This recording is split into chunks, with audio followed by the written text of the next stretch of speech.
foundation of what we talking about. As Brother Khalid Muhammad said, we are the true Jews because we fit these prophecies. Which, that's what trips me out, that y'all could claim these brothers' name like Khalid Muhammad, but just throw out what he said about us being Hebrews. He said, just like he said, I'm a Moor, and got sense enough to know I'm a Moor. But yet you want to throw out the Moors. You want to throw out that title. So which tells me you are biased and you don't understand where this brother's come from. He's not narrow-minded like you are. And you have to understand that, or you got to stop claiming it, because he's real about what he's saying. Y'all like to trivialize your leaders. You like to romanticize, make a story out of it. You see what I'm saying? You like to make it into a fairy tale. You see what I'm saying? You worse than the religious cats. So, Brother Windsor goes on to say, the Jewish philosopher Philo, who lived in Alexandria, Egypt, said that 1 million Jews resided in Libya and Egypt from the Katabathmos to the borders of Ethiopia. So he telling you that there was Israelites down there. Now, Philo lived from about 40 BC to 40 AD. So he lived around this time, so-called Jesus Christ supposed to live in this time. So he lived in this time. And he's telling you that the people was living there in North Africa, from Libya to in Libya and Egypt. You understand what I'm saying? So, Brother Windsor goes on to say a so-called Jewish professor, I think, Professor A.H. Godby, that's Alan H. Godby, one of the sources, says that Philo leaves us doubtful about which boundaries of Ethiopia he meant. But Brother Windsor says, I think that Philo meant the western and southern boundaries of Ethiopia, because what? He goes on to go into the scriptures again, because the prophet Zephaniah mentioned from beyond the rivers of Ethiopia, the daughters of my dispersed. So Zephaniah prophesied back then, about 600 years before Philo. This is when Zephaniah is supposed to live, that the people will be from beyond the rivers of Ethiopia. We know from the scriptures repeatedly, when the Israelites got into some trouble, they did what? They fled into Africa. They fled into Egypt. They fled into North Africa. They fled into Ethiopia. Repeatedly, they did this over and over again. You see what I'm saying? From Greece, from Rome, even going as far back as from Babylon and Assyria. This was their regular activity. When they got into some trouble and the enemy came invading Palestine, they took off into Africa. And like I said, Philo tells you that you had 1 million Jews living down there in North Africa at that time. You can stay in this same paragraph. Brother Windsor goes on further. Considering the new waves of immigrants coming into Africa from the period of Zephaniah to Philo of Alexandria, this is a 600-year period. They had 600 years to penetrate toward all the borders of Ethiopia.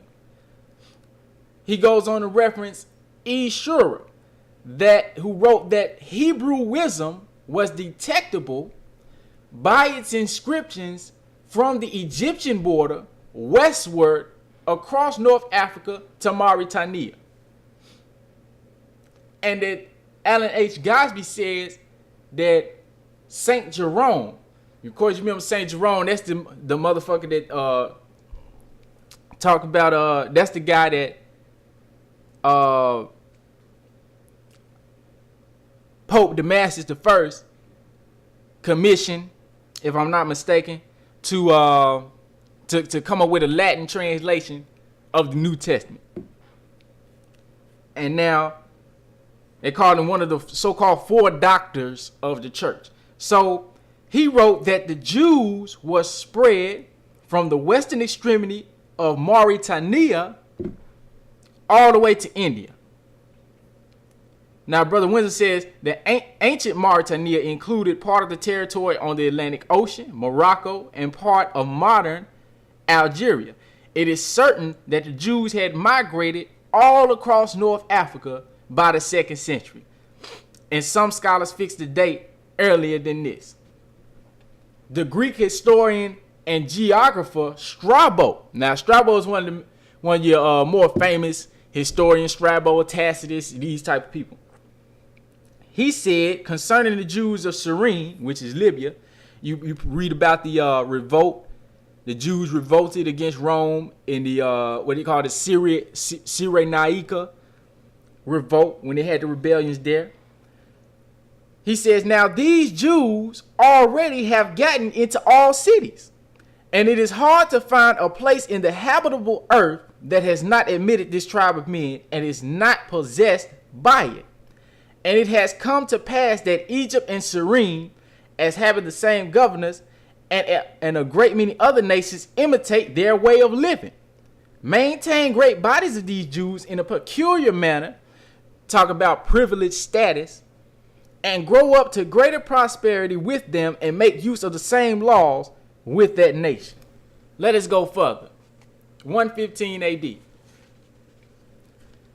Under the Roman sovereignty in North Africa, you had the Jews of Asia and North Africa. They rebelled. The Jews considered themselves numerous enough to challenge Roman authority in the east and the south. Because of their numbers, the Jews almost subdued their adversaries, who had compelled them to suffer many atrocities and indignities. Emperor Trajan. So Trajan is the emperor at this time. Emperor Trajan sent his general Turbo to bring law and order. Instead of bringing law and order, the act of suppression of the insurrection brought a massacre. The suppression of rebellion under the slogan of law and order may be good in principle, but a good thing may be carried too far. So it was in this case. Hell, we know how shit like that go. So he said the pagans and the Romans attacked the Jews indiscriminately. Pagans and Romans. Again, we ain't all the same people. You understand what I'm saying? Pagans and Romans. That mean the Romans. That mean the white folk. That mean the pagans. They're talking about everybody. They're talking about Africans, Asians, everybody. Fucking with the Israelites. Okay? They attacked us indiscriminately. Both the Jewish soldiers and the uninvolved peaceful population without mercy. As a result, here we go again, of this merciless attack, many Jews fled to those parts of Northwest Africa known as Tunisia, Algeria, Morocco, Mauritania. Again, here we go again. Persecution coming, what they do, they take off to the south. They take off to the west.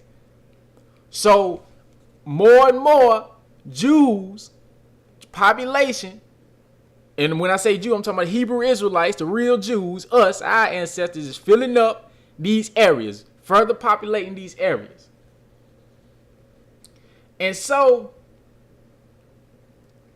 Solomon Grazel says what? Such is the explanation of how the Sahara Desert first acquired Jewish tribes, toughened by a fighting tradition and possessed of physical characteristics, which it is said still make them approximate very closely the original Jewish population of Palestine.